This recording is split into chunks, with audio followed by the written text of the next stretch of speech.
I don't think there's any perfect way to do it, but I think what they're rewarding instead is people who are savvy at playing the game. Journe's answer to that may very well be, then we're not the brand for you. This is Openwork, a look inside the watch industry, a podcast from Collective Horology. I'm Gabe Riley, co-founder of Collective. And I'm Asher Rapkin, co-founder of Collective. Collective Horology is an independent watch retailer based in Southern California. We carry a wide range of independent brands, including David Candau, Chapek, and Speak Marine. To learn about us and check out our available inventory, visit collectivehorology.com. Gabe, Saturday. I'm here. What? Saturday, June 6. Yes. On Saturday, June 6, we have our third annual open house. We have shared information about this in the last couple of episodes, and of course, our mailing list has received some advance notice, but today I'm incredibly happy to share the full lineup. Full brand roster. Indeed. 13 in all. Over a dozen. It's not just a dozen, it's over a dozen. It's a baker's dozen. Yeah, it's the baker's It's the baker's dozen. Wasn't there like there was a fish 13 fish shows at Madison Square Garden? The baker's. Well, now we've got our own. LA has its own baker's dozen. Who's going to be there? Me. I'll be there. Wait, you're one of the 13 brands? Exactly. That's not fair. Well, without further ado, I'm incredibly proud to share the following brands, some of whom have never, ever come to the West Coast of the United States before. So joining us at Open House this year will be Armenstrom, Karl Suki, David Candau, Holthenricks, Ming, Dominique Renault, and Renault Tixier, Singer, Fears, Chapek, Sartori Biard, Speak Marine, and a special guest appearance by our friends at Fleming. Whoa. Yeah, the Alternative Horological Alliance is turning out. We got Fleming, Ming, Fears. Yeah. Pretty sweet. It is. This is, in all seriousness, the largest event that we've ever produced ourselves. We're incredibly humbled and proud of how this event has grown over the years, and we are really, really looking forward to seeing people come down for it. The event is free. However, an RSVP is required. So if you'd like to attend, all you got to do is head over to collectivehorology.com/open house and give us your name and your email, and we'll make sure that you're on the list. You can, of course, bring guests. Just please register them under their own names. We ask for that for courtesy and security. Yeah. No, and to be specific, there is a guest list at the door. To gain admission, you need to be on the guest list. It's looking like we may reach capacity. We did last year. We had to close the guest list last year. So this isn't the kind of thing where you can just hope to show up the day of. That's certainly not going to be the case. And we already have more RSVPs this year than we had in our entire first year doing it, and we're coming up on the number of RSVPs we had last year where we had to close the list. But that's okay because we have a slightly larger room this year. We do. So we've got a bit. True. We have a bit more space. Close the list, but there will be more space. Well, we will at some point, but we're not quite there yet. But all Come of you on, folks. Asher, fear of missing out. No. RSVP or else. Yeah, exactly. Dear listeners, now's the time. But regardless, we'd love to see you. Yeah. So come on down. Hey, I'm really excited about this topic. You're very excited about it. I am. Well, because you can't stop talking about it. I can't because you keep hitting me with the Rolex market stuff, and I want to talk about something dear to my heart. The people love the Rolex market like the Rolex stuff. markets. I mean, one of the things Adrian Barker told us years ago is like anytime you put Rolex Tudor or Omega in like a video description, it gets tons of downloads or views. You put anything else in there and it's crickets. I think we're seeing that on our own YouTube. It's more actually with YouTube than with Instagram. It's funny. I see Instagram really distributes the content much more evenly, just regardless of which brand we're talking about. Mm-hmm. But on YouTube, the YouTube algorithm loves Rolex. So no one is going to watch these videos on YouTube, but hey, you're here for it on the podcast. Thank you for listening. And we're talking about Journe, specifically the rise of Journe. This was something that's you said that, and like the first thing that popped into my head was like the rise of Skywalker. Like it sounds like a movie, The Rise of Journe. The Rise of Journe. And the thing that got me really thinking about it was, when we've talked about Rolex and the other performance in the watch market, the brands that are running away with it are the brands who are in the $50,000 and up segment, and the watches in that segment. And Journe certainly falls in there. But one of the things that's been interesting about Journe to me is not just the rise of the brand. And look, we'll talk about what makes the brand so compelling and a bit of the history and the ingredients of the brand that led to its rise, but is really this idea of the financialization of Journe. Journe is really kind of the only independent brand I can think of that has become an object of speculation, a la, say, like an Audemars Piguet. Yeah. Which you could argue, it's technically an independent brand, but the AP business, the Patek business, the Rolex business, these are businesses at a different scale. And so as an independent maker, Journe has become this object of hype and speculation at a scale we don't really see among other independents, which is fascinating to me. So we're going to look at how exactly they got there. What are the drivers of sort of the rise, the hype, and the financialization of Journe? Some of it is crowd psychology. Some of it is, frankly, shrewd business practices and incredible watchmaking. There are a lot of drivers of it, but man, there's a little bit of everything in this story, isn't there? Yeah, and I think when we start, right, we can start by talking about, of course, the watches, but I think it's good to also ground ourselves in the man himself. Yeah. And full transparency, while I've met members of the Journe family, I've never met the man himself personally. But his personality trickles through the entire organization. And, he's one. We hear this story a lot in the independent watch world, but it's also important to remember that a lot of the major attention that has come into the collector sphere around independent watch collecting is largely due to many of the contributions and the growth of brands like F.P.Journe or Voutilainen, for example, which have really been, or you could argue Daniel Roth, or, this sort of this cohort of folks from the late 90s, early 90s, even, late 80s, early 90s, that kind of like move into what would snowball into what we think of as this modern cohort of independent watchmakers. When we think about F.P.Journe, when he started as an extremely young person. Mm-hmm. His first class that he enrolled in, like officially, school he enrolled in officially, was in Marseille. It was at the Marseille Horological School. French, School. not Swiss. Yep. Which is interesting. And he did that when he was 14 years old. Mm-hmm. And interestingly, he was expelled from that school. Ooh, bad boy. Yeah, he was expelled. Expelled at 14? No, expelled at 16. Okay. I was expelled first. Exactly. That's another story. We'll add that to the paid subscriber section. I was if that ever expelled happens. at 14. Separate issue. And the others. Deep cut. Anyway, long story short. So he was expelled, and he was expelled for, apparently, this is according to a book called F.P.Journe, The First 30 Years. It's written by a gentleman named Kieran Shecker. He was expelled for having really loud opinions and a very strong point of view, which he was told was not a temperament that would help him be successful in the industry. And the thing that I find really amusing about that is this is a trend that we definitely see amongst many creatives in the world. Oh, yeah. Beyond watches. Totally. Specifically beyond watches. Just people who are just like not interested in the status quo. Yeah, they have their own point of view. And you could see, people often talk about F.P.Journe as a polarizing figure.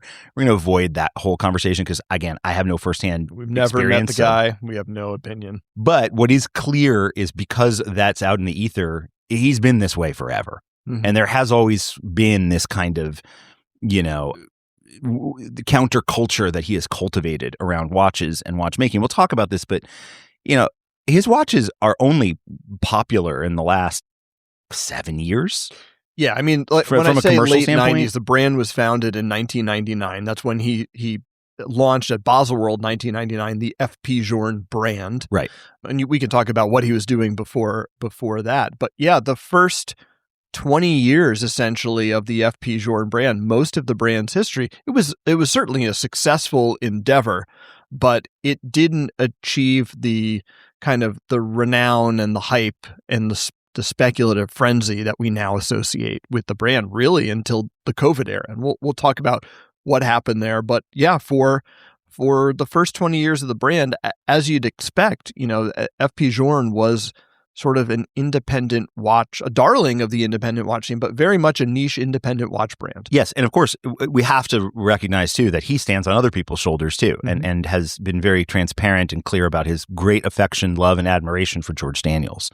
And, he even wrote in an incredibly sweet and heartfelt note on behalf of on behalf of his relationship with George Daniels when Mr. Daniels passed away in 2011.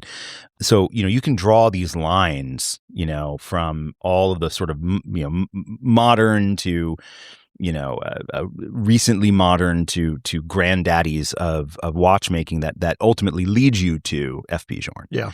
And then, of course, lots of people that fall out from F.P.Journe, not only from an aesthetic standpoint, but also from a inspiration and technical standpoint, because F.P.Journe, of course, long before Louis Vuitton tried to get in the game, was honoring young watchmakers with his own awards, which we can talk about, and has also helped elevate other people around him that he believes in and that he believes is offering a strong creative or technical point of view in the world of independent watchmaking. So whatever your feelings may be about F.P.Journe, when we talk a little bit about the business side of this, or a lot about the business side of this and how it's grown, when people mention, his somewhat, what being well known for being a bit of a cantankerous guy, I think it's also a character, but I think it's also important to put all of that into context. So much of what we do at Collective is not possible without F.P.Journe. So much of the modern independent watch world is not possible without F.P.Journe. And there are many, many, many, many independent watchmakers out there who owe a great deal of their success to F.P.Journe, whether it's the industry more broadly, totally. The whole industry around. So I think watchmaking. It's good all of this is good context to have as we take a look the phases his business has gone through and what it's done to the greater industry. Because he is, without a doubt, an outsized figure in this world that we love so much. Yeah, so before he launches his brand at the famous 1999 Basel Fair, he's essentially, from what I understand, a consultant in the industry. So he's providing watchmaking services for other larger brands, kind of like almost like a Renault Poppy and any number of other watchmakers who sort of toiled in the background before starting their own brand. I don't believe he worked at or trained at a specific watch brand in particular.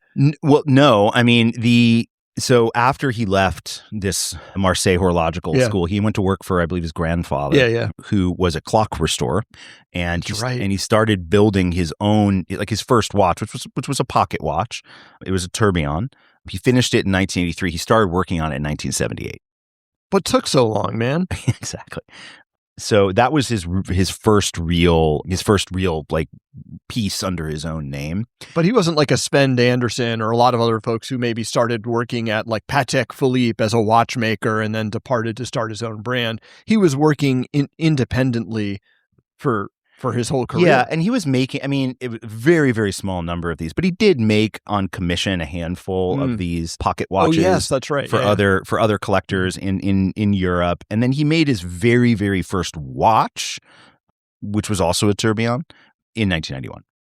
So, we're progressing here. It's still 8 years until the official quote unquote brand launches. Yeah. But he's moving from pocket watches into wrist watches. He's slowly beginning to increase that. So he's an independent watchmaker in the truest sense. Yeah, and he's a restorer. Doing some pickup work here for a brand or another brand or a collector or a commission piece, but it's all very ad hoc. Yeah, and you can also see a real connection to another very famous French watchmaker, A.L. Breguet, in the design of the movement in that pocket watch, and then a lot of aesthetic connection, certainly down the marine chronometer path, et cetera, that has a connection to that era, that sort of Breguet and longitude era, if you will. I'm combining a few things here, but like the Breguet subscription pieces, the Harrison clocks, the Arnold and Sons chronometers, like these are all of a particular era that we're feeding into what leads to the aesthetic. And in some cases, certainly if you look at the architecture of the original tourbillon pocket watch, I see a lot of reference to Breguet subscription style design or movement design. So there's a lot that's like funneling into him that's coming from the back from the channel of restoration and historical pieces while he's finding his own voice and he's finding his own technical ability and honing that through the 90s.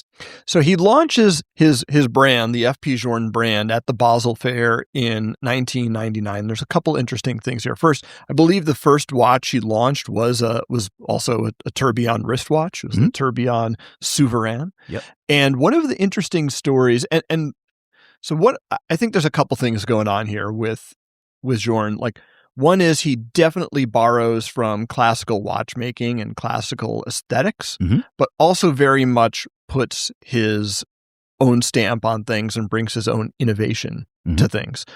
So many of his early watches were really groundbreaking horologically.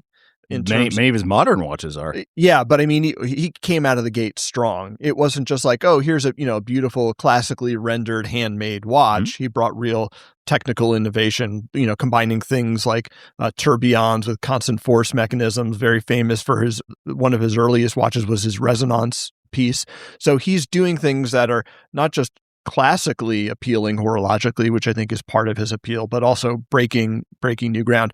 One of the funny stories about this Basel Fair in 1999, the urban legend was he ended up raising the retail price of his watch like 3 times during the show, because apparently the watches were being presented at the booth and retailers would come by. And when he told them what the price of the watch was, which was the retail price of the watch, they assumed it was wholesale. And they're like, that's the wholesale price, right? And so the urban legend is twice during the fair, he raised the prices of those early tourbillon Souverains because the market just couldn't believe what the price was he's asking. I don't know what the price is, but that's an urban legend about that fair that I saw in multiple places, which speaks to just how compelling people out of the gate thought these watches were, and what a breakthrough horologically the tourbillon Souverain was. So he had very strong success early on, and really was a darling of the independent watch scene for those first 20 years. It's not like this was a guy who was toiling in pure mediocrity. The watches did become collectible. The watches did perform strongly at auction in the first 20 years of the brand. There were plenty of Journe pieces that sold for above retail on the secondary market. Not all did, but this is not like a brand that was really struggling where the watches would then go onto the secondary market and be worth, a fraction of what they were. They preserved their value relatively well. And he was recognized, I think, in this chapter, and granted, the world of independent collectors was smaller than it is now, but he was recognized by serious and independent collectors as a master watchmaker in that era. So I don't entirely agree with that. I think that for a long time, like certainly through like the late 2000s and into the 2010s, F.P.Journe was kind of a story of two brands. Because you had at the high end, the tourbillons, you had, as you mentioned, the resonance pieces, and you're right, like those performed. Yes, and people knew what those were. But the time only pieces, they didn't really ever find a hook that got to economic success. To be clear, the watches are and were magnificent. But watches like the Octaloon, for example, like was offered, quite frankly, at a pretty reasonable discount to a lot of people for a long period of time. Open up. You were a Journe collector. So I became aware of F.P.Journe probably in like 2011, 2012. So well past like, a lot of the early collectors. And that at the time it was well outside my means. Yeah. And but I immediately was attracted to the aesthetics of it. And when I was able to afford it, I bought two Journes, which along with the rest of my collection was incinerated to create startup capital for Collective, but so be it. But the two watches that I owned were a Elegance and a Chronomètre Bleus. And when I bought the Chronomètre Bleus, I just walked into the LA boutique, which had one. Were you next door at the real estate office and then you just wanted, what's the real estate place that's the one that's selling Sunset? Yeah. The Oppenheim group. The Oppenheim.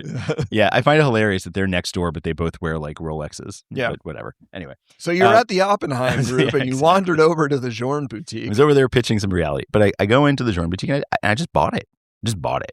It was just available. Okay, so let's slow down here. What was that experience? You weren't next door at the Oppenheim group, but you go to the Journe boutique, presumably to buy the watch. This was in 2016. What was like? Tell me about that experience. Well, so what was interesting, and anyone, I think it's largely true today, but it's not. It's much more common than it was, 10 years ago. The Journe boutique really did feel like a very just sort of like open living room with a bar. Yes, there were certainly watches on display, of course, but the focus of it was really this big bar in the back with beautiful natural lighting, and you'd sort of hang out there and have a drink, and they'd produce watches for you, and you'd chill, and it had more of a clubhousey vibe. Which now, was it the gaslighting thing of here's all the watches you can't buy, No. or these are watches that were available? Oh no! In 2016, if it was there, it was there. Got it. Okay. If you wanted it, you could have it. And there was none of that. They did, I remember I did call a couple of days in advance because I was coming down to LA, and I was like, hey, do you have a Chronomètre Bleus? And they're like, yes. And I was like, any chance you could hold it for me? They're like, sure, but you got to put $5,000 down as a deposit, and if you don't take it, we keep it. And Did you put the deposit down? I did. Wow. Because I was pretty confident that I wanted the watch. I mean, it was one of those things where it's like, at that point, if I hadn't gotten that watch, I probably would have waited a couple of weeks or months, and then I would have gotten the next one. Plus, you knew you could flip it and double your money. Oh, far from it. And I'll get there. But That's a joke. But anyway, it was a perfectly pleasant conversation. I had a great time there, and I walked out with what is one of the most magnificent watches I've ever had on my wrist. The Elegant I bought for I think a reason that, if I'm being candid with you, I think a lot of people do, which is it was a cool looking watch, which at the time was only $11,000. Did you buy that at the boutique as well? I did. Yeah, it was only $11,000 at the time, and the movement was equally beautifully finished, and the whole thing. Cool that watch was. I remember you'd pick it up and the hands would snap into place. I mean, in fairness, the Seiko Arnie does the same trick for $300, but both are cool. Both are cool, and it was just an awesome watch. Anyway, this is right before my first child was born. And I started to panic, and then started founding Collective, et cetera. And I sold the watch, and I sold it for $17,000. What'd you buy it for? 26. 24, something like that. 24, 20. It was somewhere in there. And I thought that I lucked out. That you got out of an independent watch. Value retention was pretty reasonable. That's what I considered.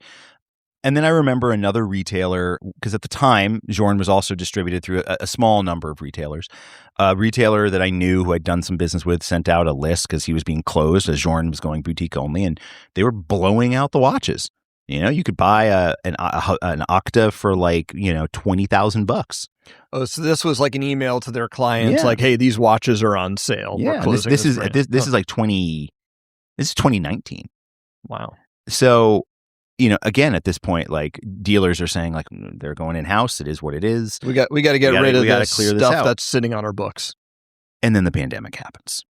But what happens here? And I think this is a really important thing to note. Is a couple of dynamic pivots happen. Now, when I bought these watches personally in 2017, 16, somewhere around there. Yeah. The independent market was just beginning again, I'm talking from a financial standpoint in the United States, to really begin picking up steam. Yeah. And the discussion of these watches, in fairness, driven very heavily by Ben Clymer's passion for these watches and advocacy. This is when brands like Gronefeld, Laurent Ferrier, to some extent Journe, MB&F, they're starting to really gather steam. Yeah, I mean, and think about what's starting. Yeah, but think about what's happening, right? We're starting to see Urwerks being worn in Marvel movies, right? Famously, Robert Downey Jr. is a big supporter of Urwerk and wore them as Tony Stark. We're beginning to see people taking some more commercial risk. Hodinkee, as it's on its like exponential climb, does a 10-piece limited run with MB&F. 10 pieces. Yeah, they did a Laurent Ferrier too, I believe. They did several Laurent Ferriers, So we're starting to see not only people saying, I believe in this, but like the money is starting to flow. Yep. And, members of the AHCI are becoming more well-known outside of the tiny little collector circle that was really committed to them at the time. So this is happening in the background, and it's generating this awareness. That awareness starts pulling in like collectors that are in orbit of that, but not, the cognoscenti. So that's like me, where I'm like finding out about this stuff years later, but I'm getting pulled into it. And then we get to a moment where we see two things happening. we start to see, on the one hand, a huge economic craziness where money becomes free through the... Well, but you're going to talk about COVID? Yeah. Something important happened before COVID, though, to Journe. 2018, Chanel buys a minority stake in the brand. Yeah. Thank you for pointing that out. I was going to come back to that, but go ahead. Their timing couldn't have been better because this is 2018. They acquire a 20% minority stake. And as they've done with other independent brands in whom they have a stake, it's intentionally hands-off. And this does a couple of things. One is it gives Journe some cash, a cash infusion. I suspect, although I don't know, but I'm going to make a guess, like that may have helped them accelerate their boutique-only model. So prior to this point, they had their own boutiques and then a small network of retailers, and they've gradually moved to be boutique only. This probably helps them do that. Setting up boutiques ain't cheap. The timing would allow. Well, what was interesting about that is they actually had a pretty robust boutique network prior to the Chanel acquisition, and that boutique network grew, but it didn't grow significantly larger. What it did do, and I think this is where, and I don't know how, because I don't know the inner workings of the deal, but I presume when you look at the way that Chanel invested, and then you look at some of the choices that Journe made, I think what he was doing, taking a step back and looking at it all, was, I don't want to be, speaking as him, like, I don't want to be one of many. I want to be the only conversation in the room. I think that that my watches deserve that. And I put my money where my mouth is years prior by building out a boutique network for an independent brand, which again, if you start thinking radical idea, boutique in Tokyo with its own limited editions, boutique in New York, boutique in LA, boutique in Miami, like where else? Keep boutiquing me.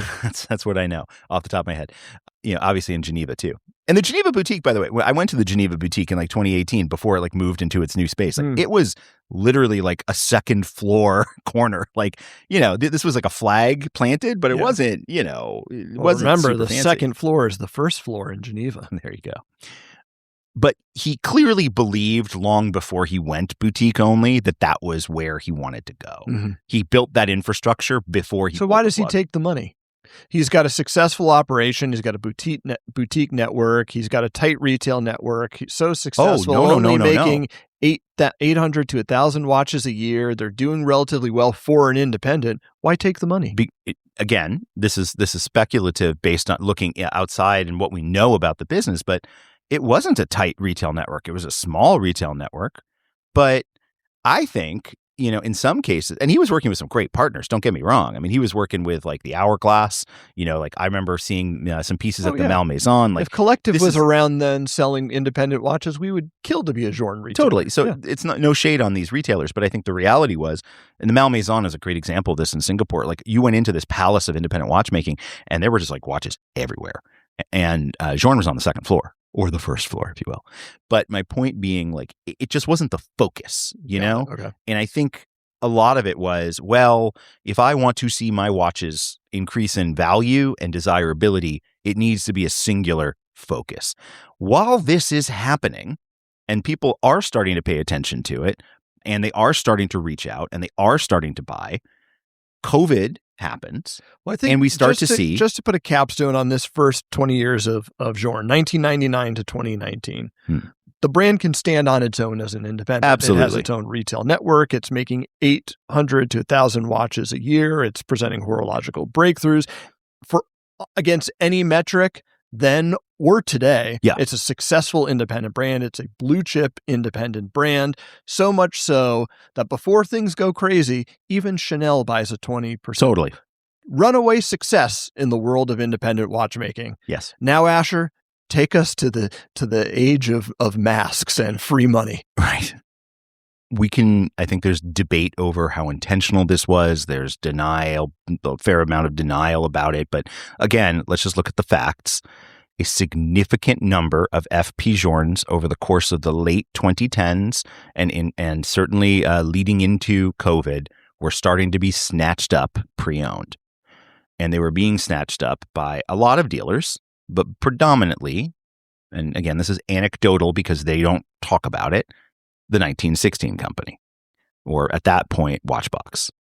And they start valuing those watches higher with every sale. And they start ticking up and up and up. And this is where we start to see an interesting pivot in F.P.Journe's approach to allocation, F.P.Journe's approach to new clientele, and the value of these watches. And when I say value, I'm referring explicitly the financial value of these watches, not the aesthetic value.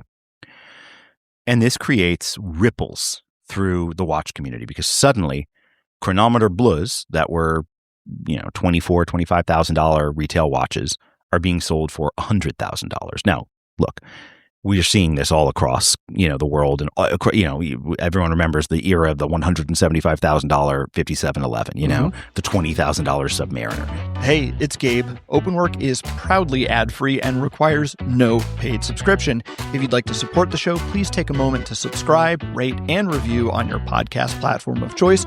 Please also check out and subscribe to Collective Horology on YouTube, where you'll find hundreds of videos we've made on independent watchmaking. You can find our channel at collectivehorology.com/YouTube. And of course, you can always support the podcast by picking up a watch from over a dozen independent brands, along with our latest merch at collectivehorology.com. Thanks for listening and for your support. Now back to the show. Not unique to Journe per se, but what is unique to Journe was that we saw a massive inflation very quickly in an independent watch brand that was really centered around Journe. And then that had a cascading effect, which raised the value, I would argue, of every other independent watch surrounding it. The fact that if you had a Grunefeld Principia, which is on its own a magnificent watch, and that was trading for $15,000 above retail, is partially because of this effect that we saw around people imbuing more financial value into Journe. At the same time, the process for getting a Journe became way, way, way more complex. And the boutique and the brand decided that from a business standpoint, they needed to know their clients in a very different way. And I find this really interesting because we've spent the last few episodes talking about a lot of the challenges that we see in the way that AP, for example, treats their clients. Yep. Because there are parallels here around making sure that in their mind, they want to vet the client. Boutique only, you need an appointment. It can be weeks or months until you get the appointment. They want to get to know you. There's vetting. But there's a couple of key differences here, right? For AP, a lot of that is gatekeeping a handful of references that everybody wants and sort of compelling them to potentially buy stuff they don't want to get there. Journe, everybody wants everything. So while people have grails, of course, someone might want a QP or someone might want a resonance or like what have you, they won't be disappointed with a Chronomètre Bleu. They won't be disappointed even with an Elegant. They're just happy to be part of that collecting community and that group. And then that creates a couple of other things, right? That creates camaraderie among those that are in the group. For a long time, for example, even well before this hyped up era of watches, there was the Journe Society, which was a group of collectors that were early-ish Journe collectors that FP would make watches specifically for that group. Oh, interesting. So like that's a thing that was there long before any of the hype. So Journe Society watches, skyrocket. Black label watches, so his watches that are just boutique, specific to different boutiques, skyrocket. And people who collect Journe begin to really, spend significant amount of time together as Journe collectors, not necessarily as independent watch collectors, but Journe collectors.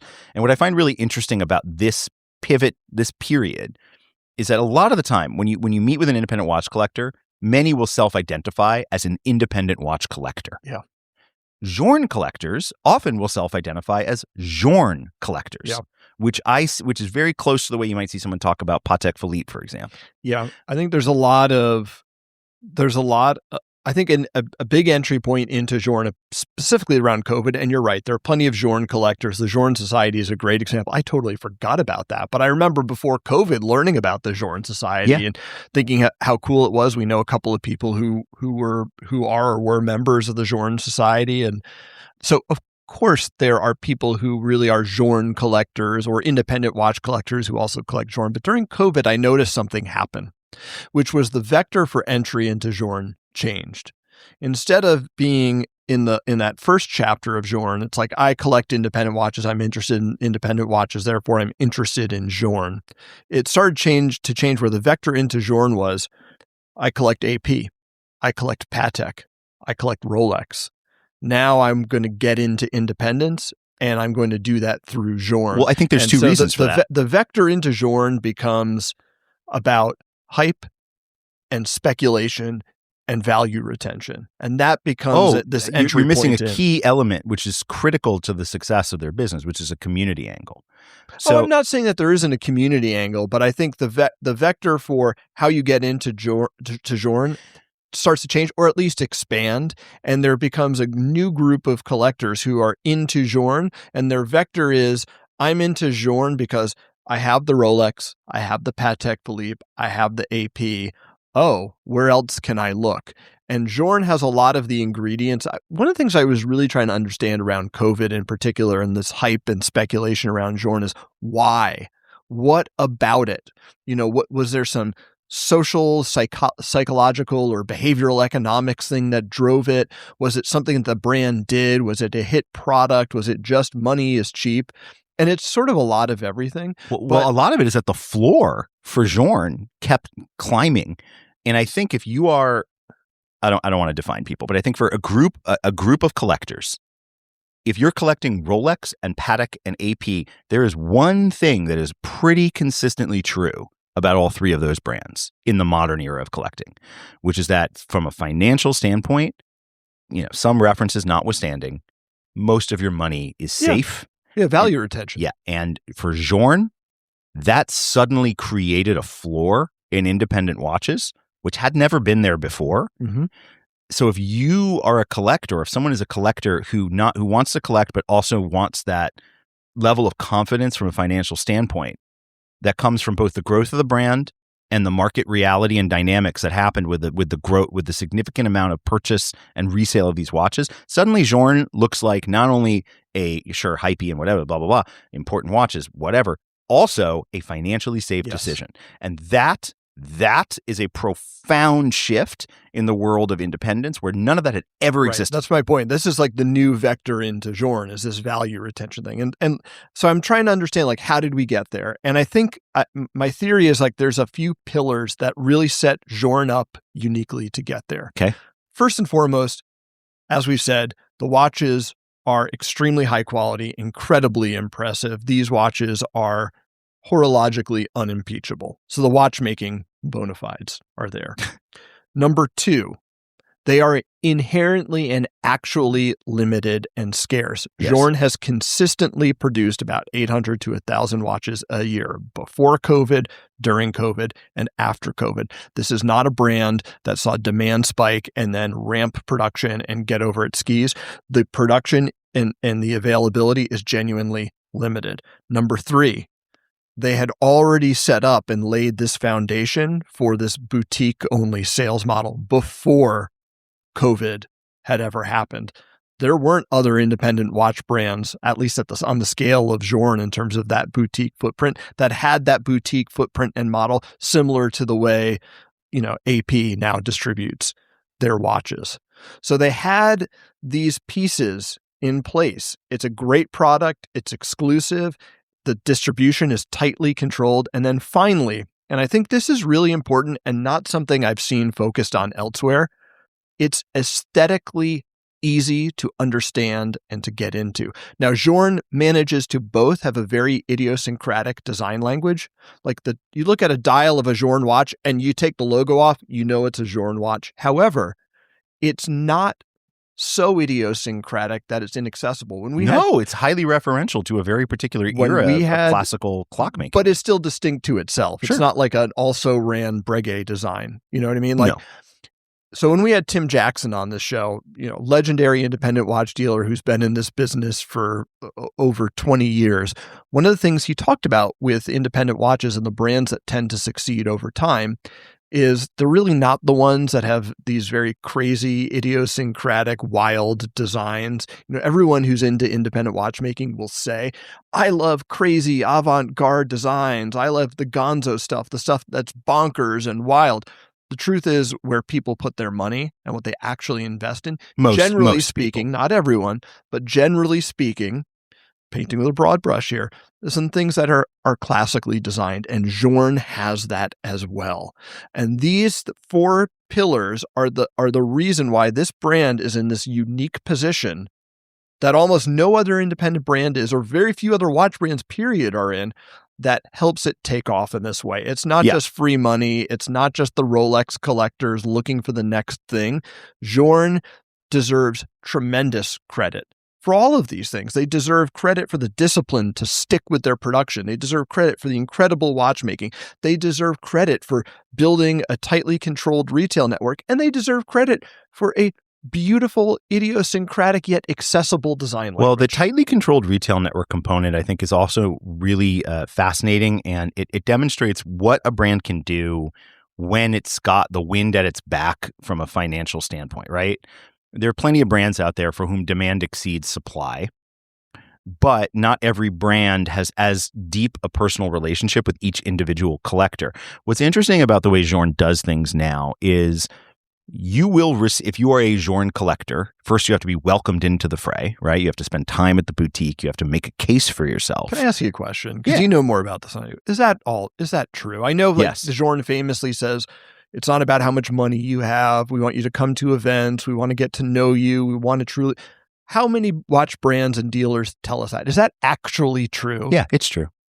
It's true. I mean, it depends, and they focus very heavily on this through the community-oriented component. I mean, look, they don't have watches in boutiques to sell, so they invite people to spend time with either carnet pieces or interesting artists, or create or do lecture series. Or they do something to really make Journe boutiques a place that you want to go to and gather. If you, of course, you're going because you want the watch. Yeah, but it's also fun, and you want to be part of that community, and you get to know other collectors. And over time, through that demonstration, you'll start to receive information about what your allocations will look like. And they are very clear with you that there's a carrot and a stick here.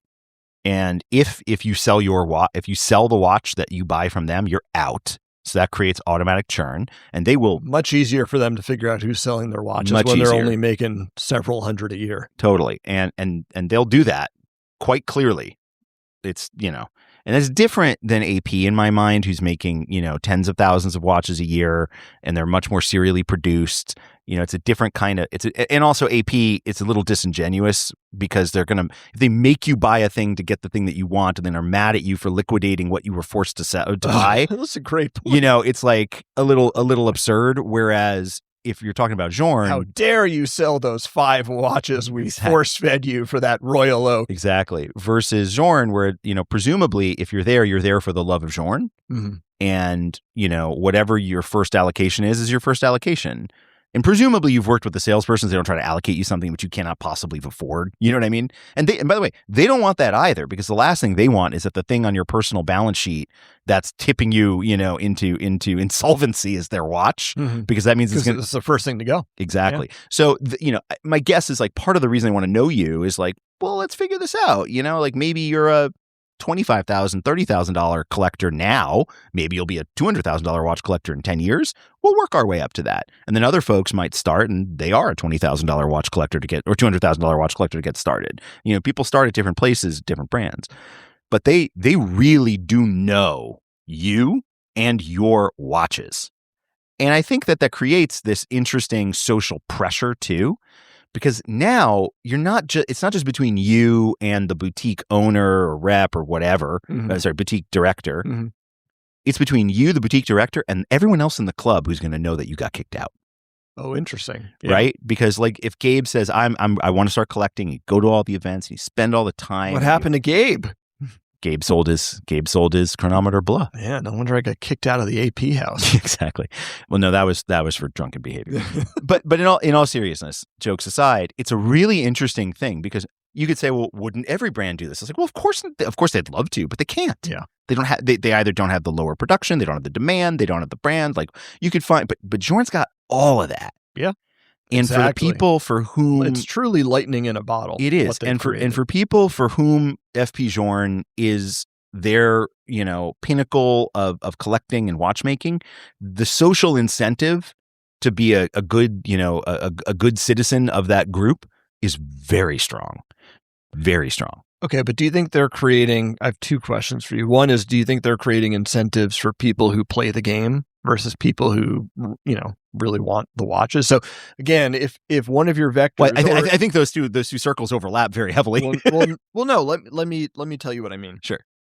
If we buy the argument that one vector into Journe, I'm not saying it's the majority of the people who get into the brand, but one vector into Journe is this world of people who are coming from other hype watches, Rolex, AP, Patek Philippe, into Journe. Well, these people know how to play the game. They've befriended the sales associates. They've played the allocation game. They've gone to the events and done all of that sort of stuff. These are people who are good at playing the hype watch game. That's very different than someone who's a collector, who approaches it from like, I'm genuinely horologically interested in how Journe has approached resonance or constant force or tourbillons or whatever it might be. And like, I don't want to go to the cocktail hour every Friday. I don't want to grovel before the sales associate. I don't want to be forced to fill out a wish list. Is this creating incentives for people who play the game versus people who, we might say somehow have more pure intentions or just want the watch maybe just as much, maybe for different reasons, but don't want to play the game? Let's say that you had never decided to retire from advertising and you were still in that industry. I retired from it. I retired. Okay, fine. If you weren't about to be imminently laid off from your job in advertising and decided to come do this, and you decided like you really you love fantastic creative design. You wanted to stay in your lane on the creative side of advertising, but you hate networking. You think it's nonsense that you have to take people out for informational coffees. You hate it, and then you wonder why you don't get any job offers. I'm like, I get what you're saying, and I understand the mentality of somebody. Wow, you really described me to a T. Yeah. But I mean, seriously, like I get what you're saying, right? What you're saying is like, well, what if I don't want to do that? What if I'm just an honest, an earnest person who watch collecting is not my entire, doesn't represent an outsized portion of my identity or my social life, and I got other stuff to do, and I just don't want to do that. Journe's answer to that may very well be, then we're not the brand for you. Well, okay, but let me devil's advocate your devil's advocate, which is presumably the reason Journe is doing this is because they do want to find clients who have like pure intentions, like the old reality TV saying, like they're doing it for the right reasons. And well, sort of, they're doing it also to preserve the value of their market. No. The clients are doing it for the right reasons is my like they're looking for clients who are doing it for the right reasons. God, what a great reality show meme. In any event, aren't they actually just creating incentives for people who play the game, not people who have? Well, I think because it's so like normally it's a very crude barometer for like. I think the stated reason makes a ton of sense. We want to find collectors with good intentions. I don't think there's any perfect way to do it, but I think what they're rewarding instead is people who are savvy at playing the game or have the time to play the game. So I will quibble with you about, in this context, calling it playing the game. And the reason why I quibble with that is this is just how they sell. Like they've been holding salons and like getting to know their clients and all of this well before their watches were worth what they're worth now. I just imagine a couch with an opium pipe and I mean, maybe let's roll it back to the 90s and see what happened or whatever. But in all seriousness, like, and I mean, look, like in full transparency, I've had good experiences and I've had, experiences with Journe personally. Well, I have another question for you. But that none of that changes my respect for how they approach this particular business. And the main reason that I had some friction with them was because I pushed back on some of the feedback that I got from them around how they wanted me to buy watches. Okay, yeah. Well, this is my second question. This is I have, and that's me questions. As a collector. I'm allowed a follow up. Yeah. When they used to do, I'm sure they still do, a weekly Q&A with Mark Zuckerberg at Facebook. Yeah. Anyone could ask him a question in person. So you'd go to, on Friday afternoons, this Q&A, you could ask him a question. People started demanding that they be allowed follow-ups because they weren't satisfied with the extent to which their question was answered. So I'm demanding a follow-up. My follow-up is that you bought 2 watches from Journe. Why didn't you buy a third or a fourth or a fifth? What happened? I would have. I was on the list for one. Ooh, what were you on the list for? I was on the list for one of the sport pieces, which is very cool. Oh, those are cool. And one of the titanium one or aluminum ones, excuse me. Look, without getting into like the details of that, because like, whatever.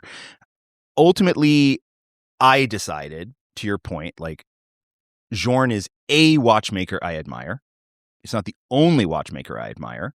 I'd have to take my budget for watches, which is not remotely as large as, is really required to be a serious Journe collector, and dedicate it entirely to Journe. And that's not something that I wanted to do for my collecting. Like I couldn't, I wouldn't have been able to commit to like the long-term push. And some of the pieces that I aspired to for Journe were outside of my means. Mm-hmm. And you'd experience the Chronomètre Bleus and the Elegant, and those were the ones that were more in your the watches that I really admire from the brand that I would like to wear were watches I couldn't afford. Mm-hmm. Like the Perpetual Calendar, which is a magnificently cool watch. And there's just other things in the watch world I want to experience. Let's say there were watches that were within your means. Mm-hmm. Would you have played the game? I think it depends at what era in my collecting you were talking about. At the era in which I would have had access to them, yeah, probably. Mm-hmm. Because I don't think it's a game in that instance. Like, and the reason why I say that... Are you accusing me of being cynical and jaded? I know, it's bizarre because, like, of all the things that I should be sitting here being you're cynical about is F.P.Journe. Pragmatist, man, not me. But in all honesty, like, I don't think it's cynical. I think what they're really trying to do, honestly, is saying, if this is what you think is great, then you must be a part of it in order to get it. And it's up to you, the collector, to determine if you think that's a game or BS or whatever, or a legitimate community that you want to be a part of. So it's self-selecting for sure. That's one point. When we've talked a lot about this with AP. And by the way, I'm not advocating for that. Like, I don't think that like every brand should do this or that that's the way to sell. Like this, for Journe particularly, in all of the opportunity and backwind that they've got, it works. It works now. And this is different from how they sold before. Well, it works at 100% capacity now. Yeah. 15 years ago, it worked too, just at a much lower capacity. Yeah, but... And there was much less of a stick because... My guy, you just told me you walked into a Journe boutique in 2016 and bought a watch. And I bought an available watch. If I had wanted a tourbillon or if I had wanted a resonance, I probably would have been if you want a Chronomètre Bleus today, you got to play the game. Now, so this is my question. One of the things that comes up when we've talked about AP's allocation model and the, making the appointment at the AP house and the boutique and so on and so forth, we got a lot of comments on YouTube of people saying this is going to backfire on them because it's only a matter of time before the wind is out of the sails, the music stops or whatever you want to say, and the demand for this brand softens, and then they've alienated a ton of people with these shenanigans. Yep. So why doesn't that same logic apply here to Journe? Because I would argue that F.P.Journe is significantly more creative and inventive than a corporate watchmaker like Audemars Piguet. And Journe will still make 800 to 1,000 watches a year. Well, yes, they're rate limited, but I really do think it boils down to creativity. I mean, look, say what you will about like the high end of AP, which are, in many cases, beautiful watches. And when we look at some of their experimental stuff, it's really cool. But the bottom line is, when you compare that to some of the innovations, like what we've seen, for example, from the Francis Ford Coppola, like the hand piece, for example, like this is just one of many inventions that has come out of F.P.Journe. The auction record, the prototype for the most expensive wristwatch ever sold. I don't know, but over $10 million. That one I don't know. You'd have to check that one. But my point being, part of the reason why people want to be part of this club is because of the incredibly creative and inventive nature of the Maison and the man. AP isn't that. I mean, look at what their greatest innovation was this year. It was like a jump hour. And I mean, I'm sure there's somebody's gonna be like, Asher, that's not their greatest innovation. Look at all the incredibly complicated innovation. No, but from a business standpoint, it is. That's their big push to bring in more people. And my point is, it's certainly the most arresting watch they've released this year. And again, like I'm not doing this to take a pot shot at AP. I'm merely making a point, which is AP is acting like a business. Journe is acting like an artist, and the two are very, very, very different. I think people, whether they think of it like this way or not, Journe lives off of patronage for a group of several thousand folks that are in the club that buy from him. AP is a business, and they're two very different things. And I think that is a lot of it. And yes, there's the money part and the value part and all of that bolsters it. But fundamentally, I think that's the difference. It's a much more like old school way of thinking about supporting, quote unquote, an artist.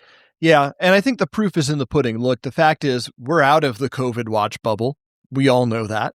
And Journe values have come down from their peak at the top of that COVID watch bubble, but they've reset at a new high. Yeah. So if we talk about the era, the first era, that long 20-year stretch of the brand ending in about 2019 before COVID, the value retention of Journe watches has reset several clicks above where it was in 2019. And that's not true for a lot of watch brands. We're seeing a lot of things revert to the mean, and we're seeing a lot of brands that were relatively strong during COVID. They made a number of mistakes Journe didn't make, like ultimately overproducing. They tried to scale to meet this demand that was ephemeral, and then they and their retailers are left with watches they can't sell. I was talking to another dealer yesterday about a couple of brands that were darlings during the COVID era. They had some hit products, they had watches everyone wanted,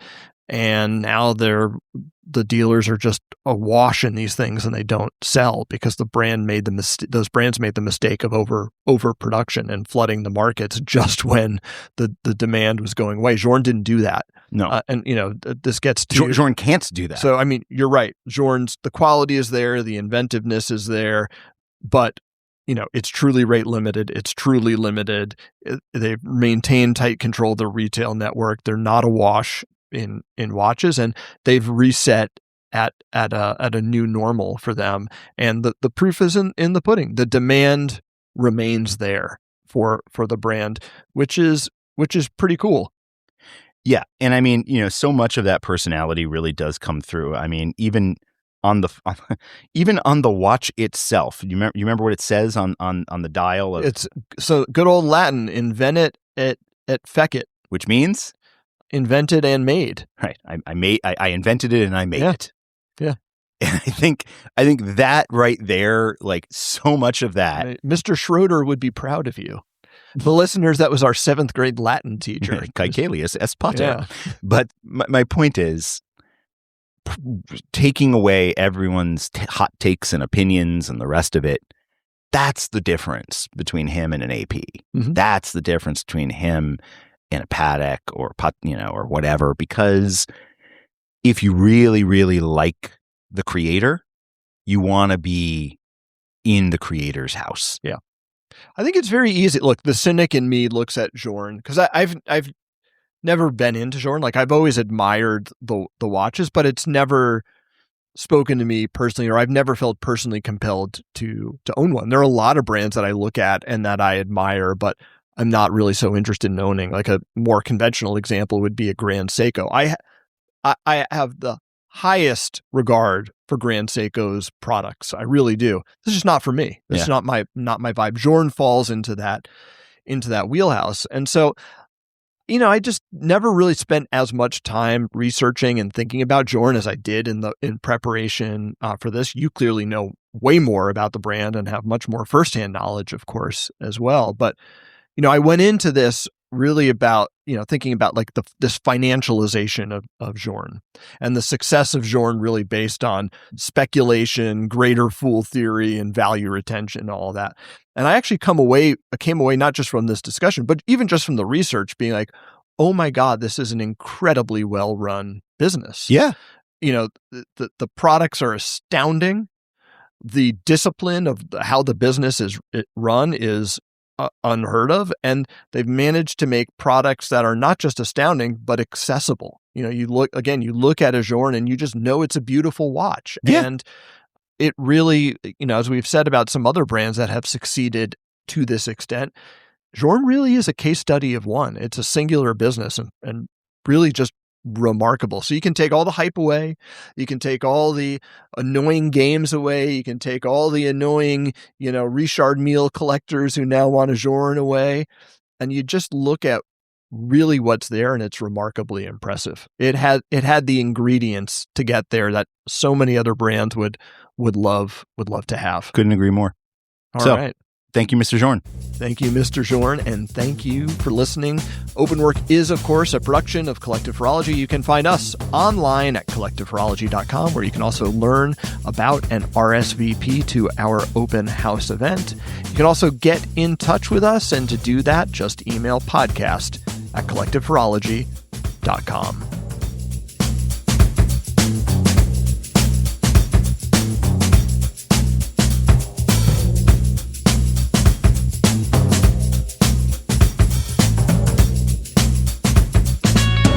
I just bought it.